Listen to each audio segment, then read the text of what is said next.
and gentlemen, the President of the United States, accompanied by the President of the Republic of Azerbaijan and the Prime Minister of the Republic of Armenia.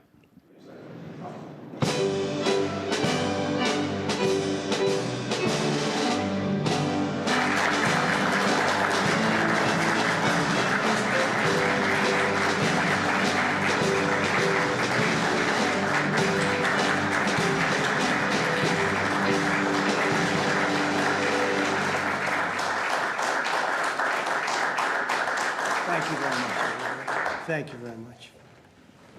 It's a great honor. Thank you.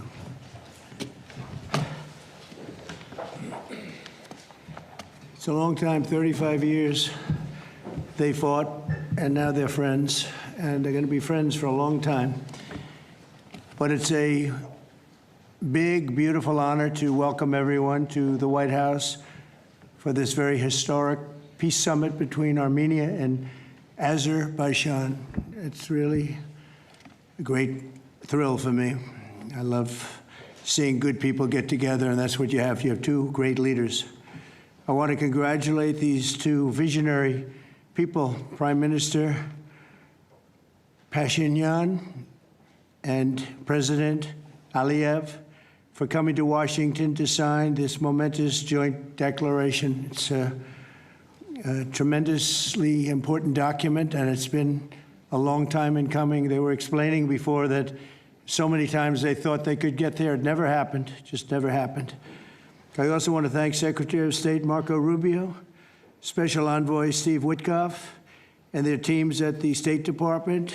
And I see that we have Chris Wright outside and Senator Steve Daines sitting right here. Thank you, Chris. Thank you very much. And Steve, thank you very much. And we have some other wonderful dignitaries, including the dignitaries from your country.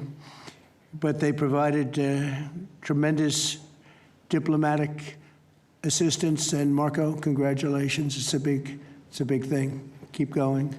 He's got many jobs. And then, of course, you would say Steve was quite influential. I call him Henry Kissinger, who doesn't leak.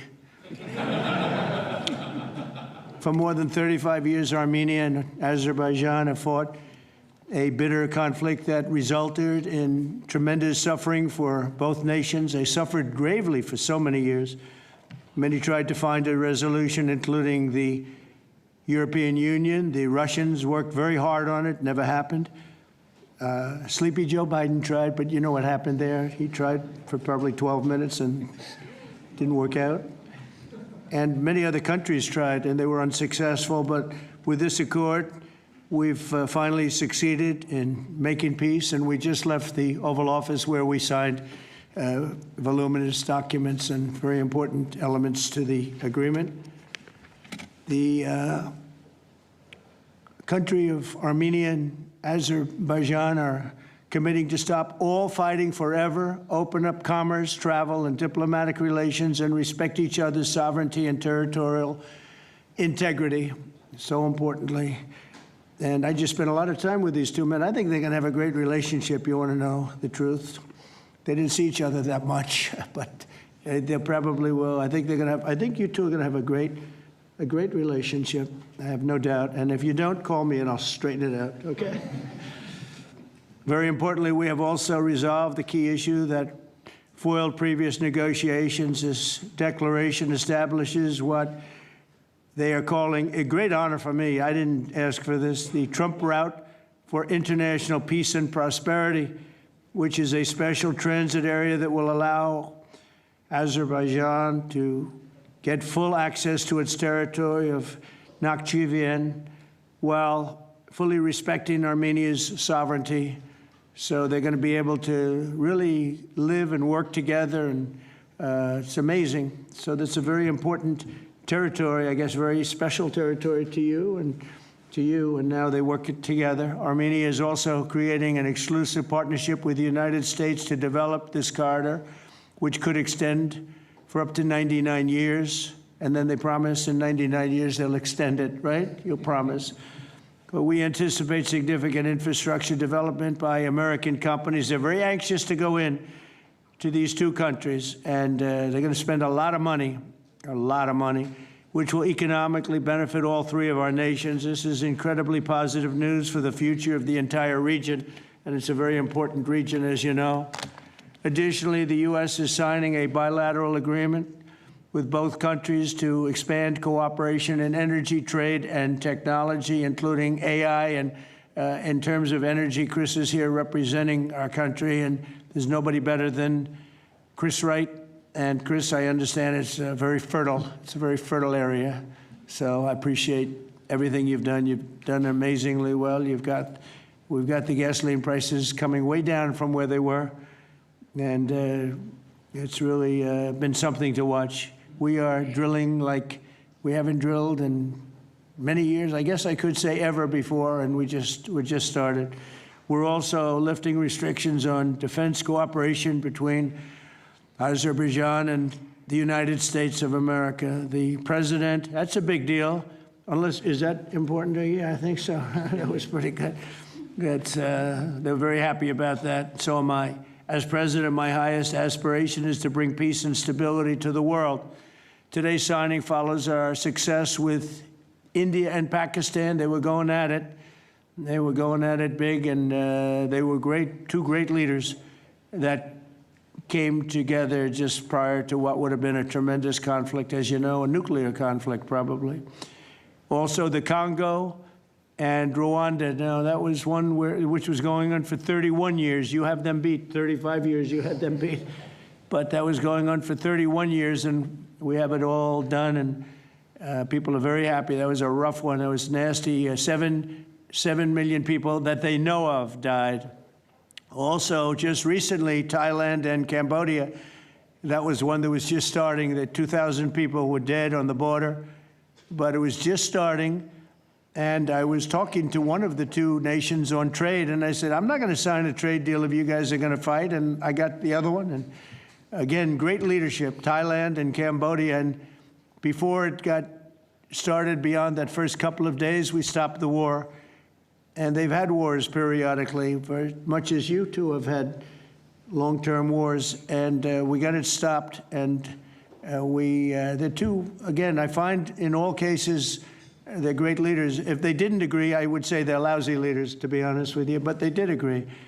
And so Thailand and Cambodia, Serbia and Kosovo, we got something stopped that was ready to start. We didn't like that one. We didn't like it at all, and we saved a lot of lives. And numerous others. In addition, as you know, we took out the nuclear capability of Iran. And to use a term that people tried to dispute without any knowledge, it was obliterated. That's been confirmed by the Atomic Energy Commissions, everybody, that's totally obliterated. They might try again, but they're going to have to try a new site because they are, and I want to just say our military, we have the greatest military in the world. We have the greatest equipment and military manufacturing anywhere in the world, nobody even close. And that sort of proved it. So getting rid of that threat from the Middle East was very big. And I think a lot of people are going to be joining right now the Abraham Accords. It's going to be very important. So hopefully we're going to have many more successes. I hope we're not going to have too many more in this field because hopefully we're not going to be seeing too many more wars. But I came in and this whole world was on fire. All these things were sort of happening. We've only been here for 6 months. The world was on fire. We took care of just about every fire, and we're working on another one that you're reporting on very strongly with Russia, Ukraine. And we'll have some more information for you a little bit later. But I want to ask these two very special people. Again, I've gotten to know them. They're very special people. And I think they have the potential to have a great personal relationship, which is always good, but also a great just relationship. And if I might, may I ask you to say a few words, sir? Thank you very much, Mr. President. First of all, thank you for invitation. It's a big honor to be invited by the President of the United States for this historic event. Actually, we are writing a new history in a bilateral interstate relationship between the United States and Azerbaijan. We are starting the path towards a strategic partnership. The Charter on Strategic Partnership will be elaborated within several months, and that is a historic achievement for Azerbaijan. because to be in the format of strategic partnership with the greatest country of the world is a great opportunity and also a very big responsibility. And this strategic partnership format embraces so many important areas: mutual investment, trade, energy, connectivity, transit, AI, defense sales, counterterrorism. So all these areas where we had and hopefully will have very active cooperation in the future. So it opens a lot of opportunities for Azerbaijan to continue its path of development, to diversify its economy, to keep unemployment low as it is today, and to look to the future with great optimism.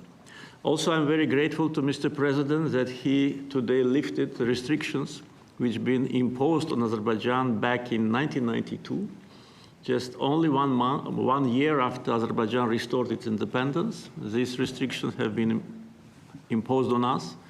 So after 33 years, these restrictions have been lifted just today. So really, it's a day which will be remembered by the people of Azerbaijan with a feeling of pride and gratitude to President Trump for his attitude to Azerbaijan, for his vision, for not only for our region. We were exchanging views today, and I said that within several months he managed to put an end to conflicts in Asia, in Africa, and now in Southern Caucasus. What we could not achieve for more than 30 years. We had to sacrifice lives. We had to fight two very bad wars with a lot of casualties. And if not for President Trump and his team, and our great friend, Mr. Vitkov and his team, probably today, Armenia and Azerbaijan would have been again in this endless process of negotiations. So really, it's a historic day. We are today establishing peace in the Caucasus, which will open great opportunities, not only for our region. And as President Trump correctly mentioned, the Trump route for international peace and prosperity, which will create new connectivity lines, which will lift the walls, and which will create connectivity opportunities for so many countries, with investments, with prosperity, with stability. You know, Azerbaijan and Armenia, we became independent at the same time as a result of the collapse of the Soviet Union. But at that time already, we were at war. So we lost a lot of years just being preoccupied with wars and occupation and bloodshed. So today, historic day, also is because we bring peace. President Trump brings peace to Caucasus, and we're grateful for that. And I'm sure that Armenia and Azerbaijan will find courage and responsibility to reconcile, and also the people will reconcile. We will turn the page of standoff, confrontation, and bloodshed, and provide bright and safe future for our children. So I'm very happy because today we're writing the great new history. And once again, Mr. President, thank you for all what you are doing for us, for our region, and for the whole world. Thank you very much.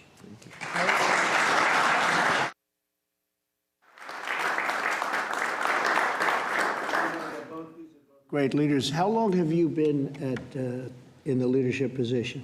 22 years. 22 years. Yeah. That's pretty good. That means he's tough and smart. And it's an amazing part of the world. Congratulations. Thank what you. a great honor to be involved. Thank you very much. Please. Thank you, Mr. President, ladies and gentlemen. Today we have reached a significant milestone in Armenia-Azerbaijan relations. We're laying a foundation to write a better story than the one we had in the past. This breakthrough would be simply not have been possible without President Trump's personal engagement and his resolute commitment to peace in our region. The initiating of peace agreement will pave the way to end the decades of conflict between our countries and open a new era based on the full respect for the sovereignty and territorial integrity of each other.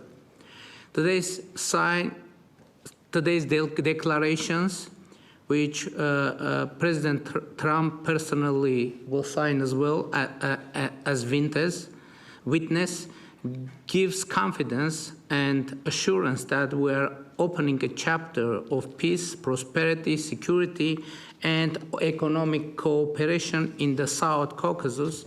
In this context, allow me to highlight the agreement on opening transport communications in the region based on the principles of sovereignty, territorial integrity, and jurisdiction.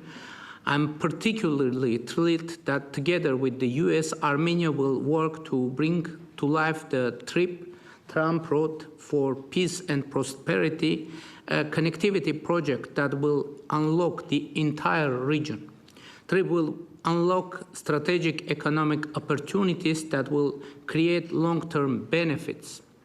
It will promote infrastructure investment, enhance regional connectivity, and strengthen U.S. leadership as a champion of conflict resolution. I want to thank President Trump and his team for brokering this game-changing outcome between Armenia and Azerbaijan. This is a great deal we've achieved today. This is a success for our countries and for our region, and a success for the world, because a more peaceful region means a safer world. This is peace through strength in a nutshell. Mr. President, today's great achievement is yet another testimony to your global leadership and your legacy as a statesman and a peacemaker on the world stage. Bringing peace required vision, political courage, and determination. But what is most important is that it requires faith in the cause. As it is said in the Holy Bible, blessed are the peacemakers, for they will be called children of God. May God enlighten this way. Thank you, and my congratulations to all of us, President Aliyev, to you, to all of us, colleagues from Azerbaijan, Armenia, United States, and all the people of our region, all the people of our countries, and my congratulations to the world, because, as I said, it will definitely make the world a better place. Thank you. Thank you.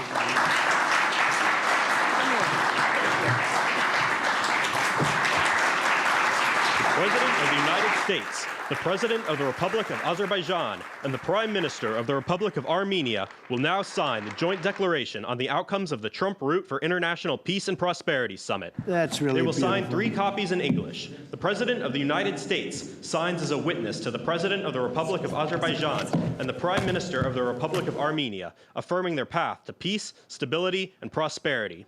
We kindly ask that all guests remain seated for the signing of the documents.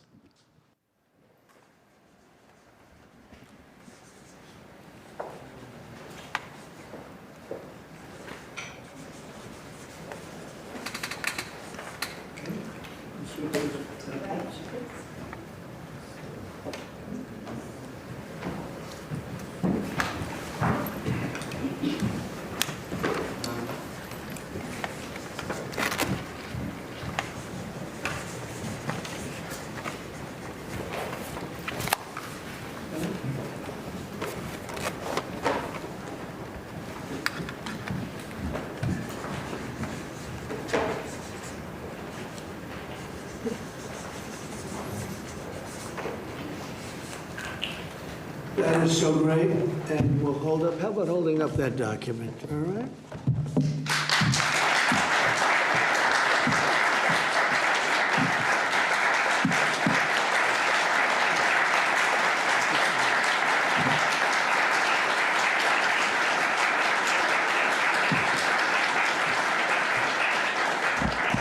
Well, thank you. This is really a big day, and we have some other big announcements, but I didn't want to make them because I don't want to do anything that could even, in a little way, overshadow what's taken place today. 35 years of death and hatred, and now it's going to be love and respect and success together.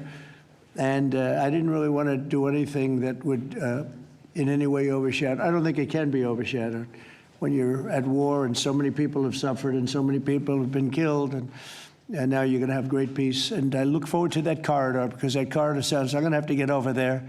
I'll bring Senator Daines with me, and we're going to have to get over there, Steve. So, but this is a really great achievement, and I congratulate you. You're two incredible leaders. You're going to go down in history. And I've read the whole thing about how long it took, and you thought you were there and people let you down, and sometimes you probably let people down, maybe. I don't know how it works, but that's the way it usually does. But this is something that is very, very special. So I don't want to get in the way of it at all, but we'll take a few questions, maybe at least slightly related, but we have some other things to announce later on in the day. Peter, please. Related, just because you mentioned the elusive peace in Ukraine. Who is holding up this Ukraine ceasefire summit? Is it Putin or is it Zelensky? Well, I think it's that one is, as you know, we've been working on a lot of these deals. We've closed every single one of them all throughout the world, and that's the last of them. And they're losing, Peter, about 6,000, maybe even 7,000 soldiers every single week. Russia, as you know, lost almost 25,000 over the last month and a half, and Ukraine lost just a small number, fewer. It's a lot of people are dying, and I think we're getting very close. And we're going to be announcing later on. We're going to have a meeting with Russia. We'll start off with Russia, and we'll announce a location. I think the location will be a very popular one for a lot of reasons. But we'll be announcing that a little bit later. I just don't want to do it now because of the importance of what we just did. And I completely understand Yeah, please, that. Just go ahead. a follow-up. Are you surprised that Zelensky hasn't figured out by now, in years of war, how to deal with you and to deal with Putin without needing permission to make concessions from his parliament or from a national referendum? Well, he's going out and getting what he needs. You know, he's not authorized to do certain things. I said, well, you're going to have to get it fast because, you know, we're getting very close to a deal. And he's doing that, and he's working with the European nations, and they're terrific people, terrific leaders, NATO. And as you know, I became very friendly with them. They agreed to go from 2% to 5%, 2% that they didn't pay to 5% that they've already paid. It's trillions of dollars. So, you know, we're working together very closely. But no, in all fairness to President Zelensky, he's getting everything he needs to assuming we get something done. But I'll be meeting very shortly with President Putin. It would have been sooner, but I guess there's security arrangements that, unfortunately, people have to make. Otherwise, I'd do it much quicker. He would, too. He'd like to meet as soon as possible. I agree with it. But we'll be announcing that very shortly, okay? And location. Yeah, please. Mr. President, with this meeting with Putin, is this Russia's last chance to achieve peace? And do you expect Ukraine to make any type of territorial concession? Yeah, I don't like using the term last chance. Look, it's, you know, look, this is two very, very smart people. They've been going at it and their predecessors also very smart. They've been going at it for 35 years. It's tough. And, you know, when those guns start going off, it's awfully tough to get them to stop. It really does. It's a war that should have never happened. It would have never happened if I were president. There was no reason for it. So many people are killed, so much cultural destruction. You look at those magnificent towers, the most beautiful in the world. You know, the spires were considered the most beautiful in the world. They're all in a million pieces, laying on the ground, all obliterated, knocked into a million pieces. So sad. But millions of people have died. And very, very much set in their ways. A lot of people were set in their ways, but I think we're getting close. I mean, this was not my war, this was Biden's war. But the European Union has been great. As you know, they're purchasing equipment from us. They have a lot of money, and they're spending a lot of money on buying equipment. We're not spending money, but we are supplying them equipment. They're paying for it. And I think, I think that a lot of things happened recently that would make this go forward. I'm not going to mention anything having to do with India, but maybe that had an impact. But what really had an impact was NATO has stepped up in terms of their spending on buying military equipment. We're in for, probably through Biden and his people, $350 billion. $350 billion. When they hear these numbers, you're saying that's a lot of money. $350 billion the United States has spent on that. It should have spent nothing because it should have never happened. It would have never happened. And Europe is in for over $100 billion, which is, it should be the opposite if we were in for anything, but it should be the opposite. And I will say that Europe wants to see peace. The European leaders want to see peace. President Putin, I believe, wants to see peace, and Zelensky wants to see peace. Now, President Zelensky has to get all of his everything he needs because he's going to have to get ready to sign something, and I think he is working hard to get that done. Will Zelensky have to give up territory, Mr. President? Well, you're looking at territory that's been fought over for 3.5 years with, a lot of Russians have died, a lot of Ukrainians have died. So we're looking at that, but we're actually looking to get some back and some swapping. It's complicated. It's actually nothing easy. It's very complicated, but we're going to get some back. We're going to get some switched. There'll be some swapping of territories to the betterment of both.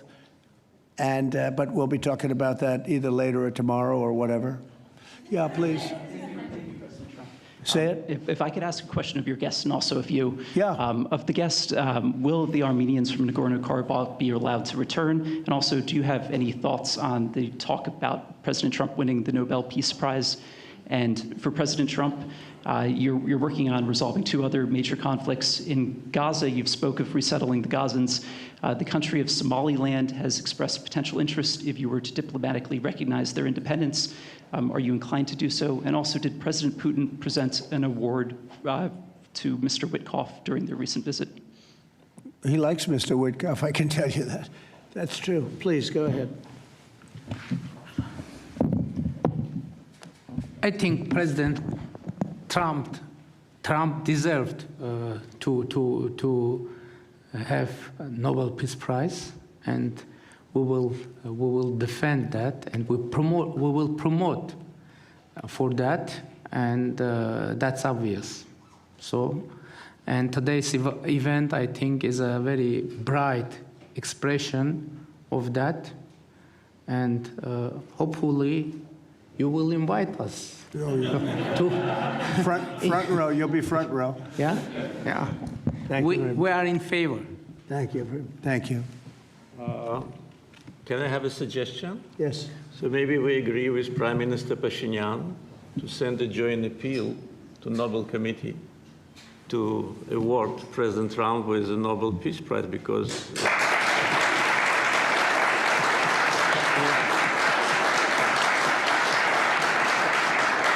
from the leaders of the countries which were at war for more than 3 decades, having this historic signature here, it really means a lot. This is tangible result of President Trump's leadership, and no one could have achieved that.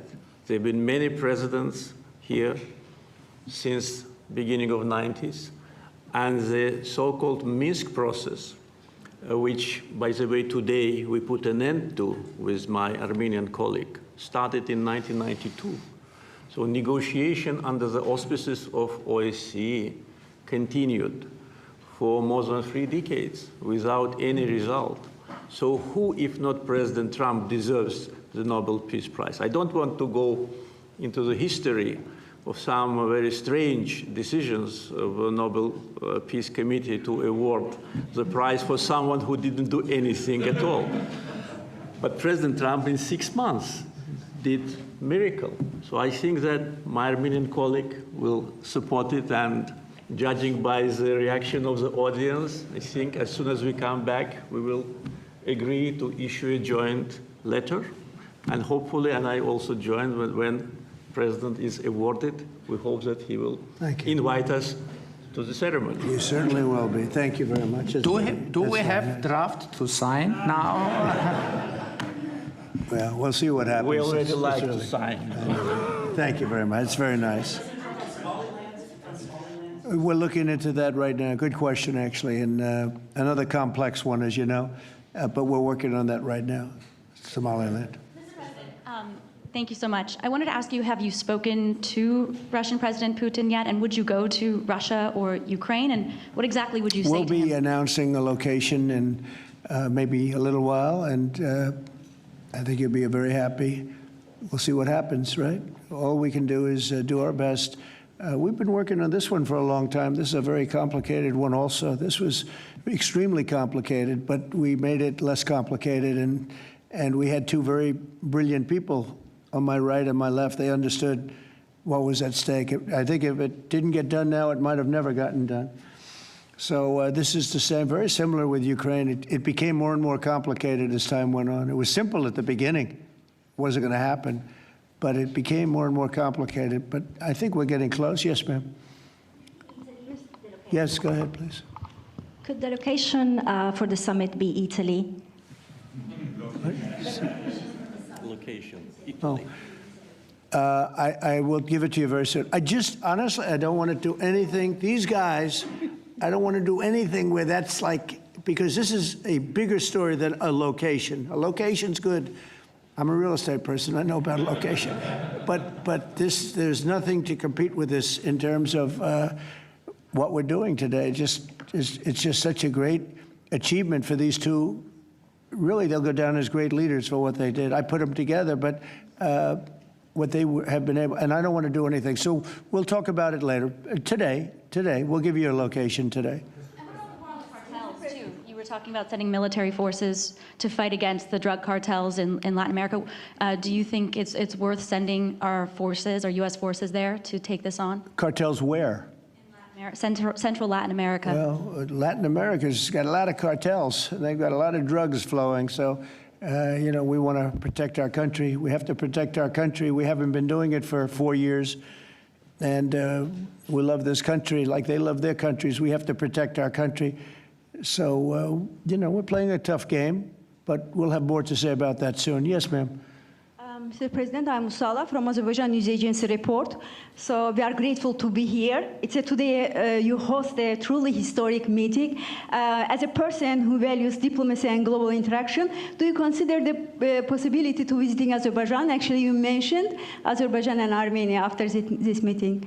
Well, To visit our countries, do you consider to visit? Wow. which one do I consider better? Yes. Oh, I think if I ever said that you would say, this guy couldn't have solved the problem. You know what? I consider them both great, okay? And you know what? They're going to be even greater. But and they're very different in many ways, but they have a lot in common. But they're both great as far as I'm concerned. Yeah, please. It's an interesting question, right? That would have been a hell of an answer if I said, well, I think I like this one or that one. No, we don't do that. Go ahead, please.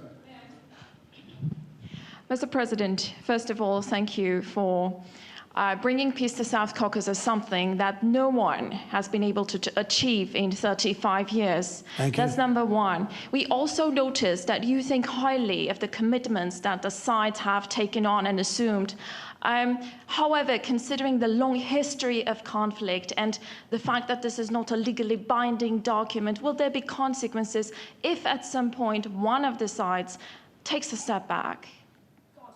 I don't think it's going to happen. I think it's going to be very good. And I told them, I gave them a personal commitment. If there's, there's always little problems here and there, right? The big ones have been solved. These are the giant ones have been solved. But if there's conflict, they both know they're going to call me and we're going to get it straightened out. They're not going to have a problem. Where are you from? Armenia. Okay, good. Very good. I was wondering. It was a very unusual question. But it's not unusual considering you're from Armenia. If there's a problem, we will get it worked out. I told them both, don't let the problem last. We get it early and we'll get it solved. Good reporter you have over there. Okay? Can I Yes, add? please. Can I add? Yeah. First of all, I'd like to say that today we initialed the peace deal, which was in the process of negotiations for quite a while. The fact that it is initialed here, in the capital #1 of the world, in the office #1 of the world, and in front of the great President of the United States, means that there should be no doubts and no suspicions that any of the sides would step back. If any of us, Prime Minister Pashinyan or myself, had in mind to step back, we wouldn't have come here. So you can be absolutely sure, as well as Azerbaijani community, that what has happened today will result in peace, long-lasting peace, eternal peace in the Caucasus. That's a very nice statement. I'm sorry. Fully agree and nothing to add. That's a very nice two statements, but that's a beautifully stated statement. Let's go. A couple of more. Yeah, please. Mr. President, many in the South Caucasus have pinned the blame on your predecessor, Joe Biden, and his Secretary of State, Antony Blinken, for obstacles in America's bilateral relations with Azerbaijan and peace in that part of the world. How important is it to you to elevate your country's partnership and your administration's partnership with Azerbaijan, with Armenia, and how important is this for your legacy? Well, to me, it's very important, but it's, you know, I know the history of what was going on because I do a lot of reading, and they've been at a they've had a very contentious relationship for a long time. It's war. Most of the time was war. And so to get it done, they're great people. I know a lot of people from Armenia. I know a lot of people from both countries, and they're incredible people, and it shouldn't happen what has happened. I wish we could have been here sooner, you know, if the election were different. I'm going to be nice today. I'm not going to be controversial and say the election was rigged. I would have had this thing solved 4 years sooner. But the truth is, that's right. If the election weren't rigged, I would have been here 4 years sooner. We would have signed the same agreement 4 years sooner. But it didn't happen, and the Biden administration did really very little, actually nothing, to get it done. But they did nothing to get really anything done.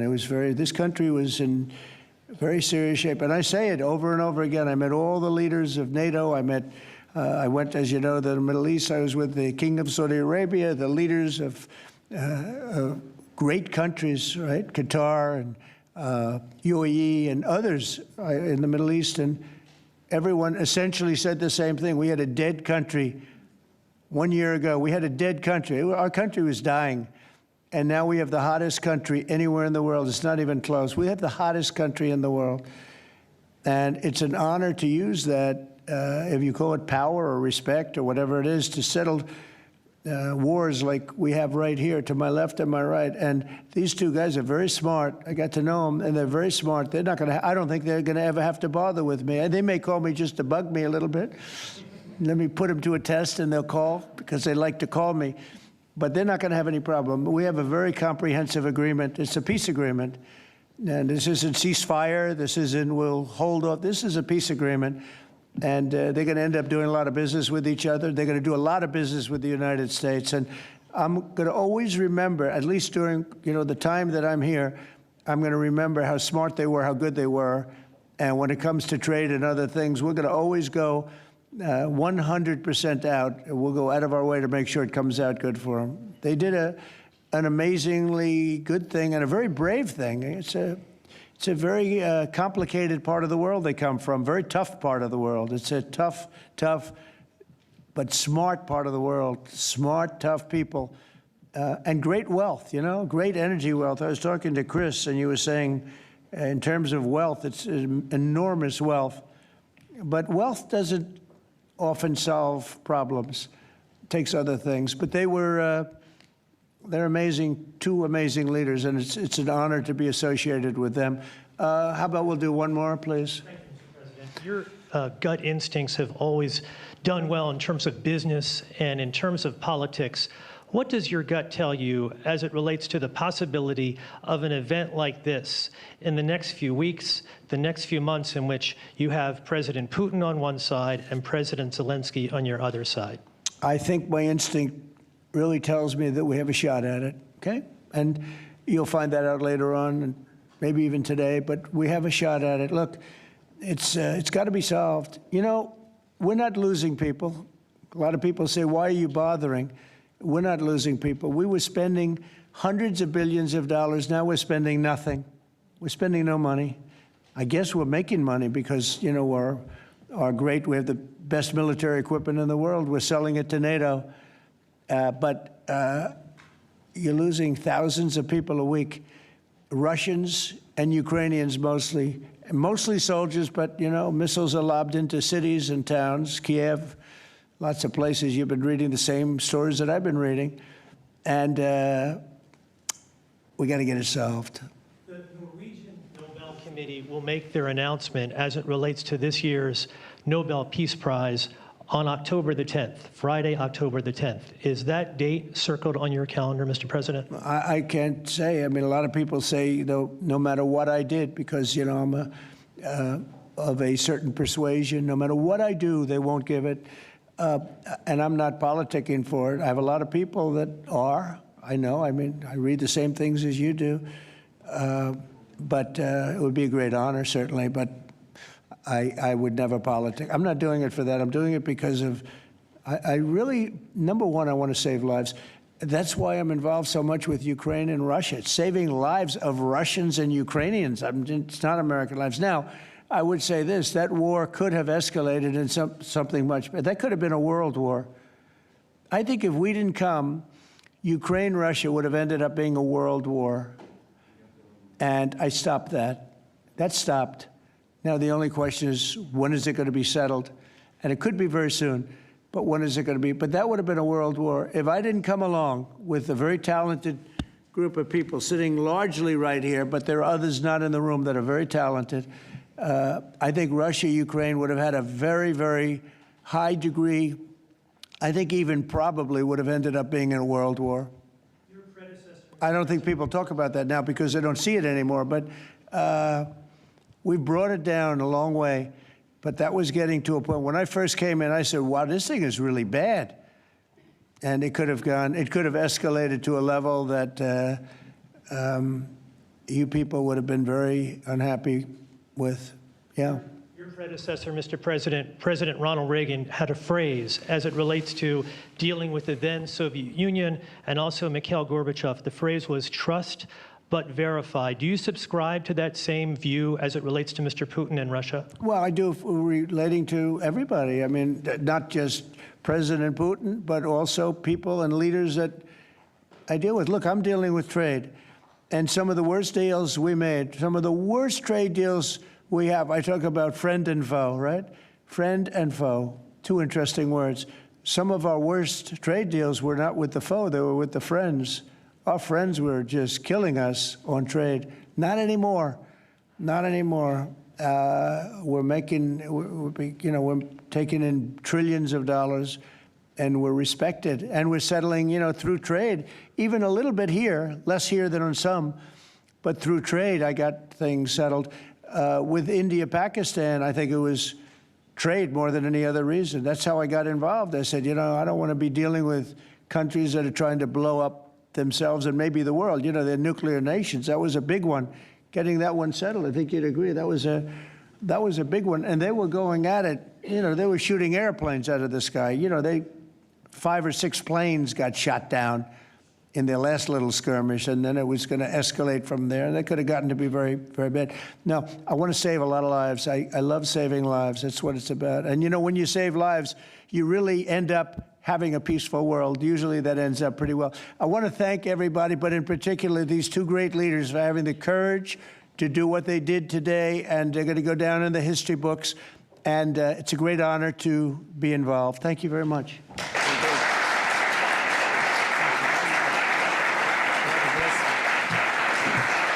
Thank you.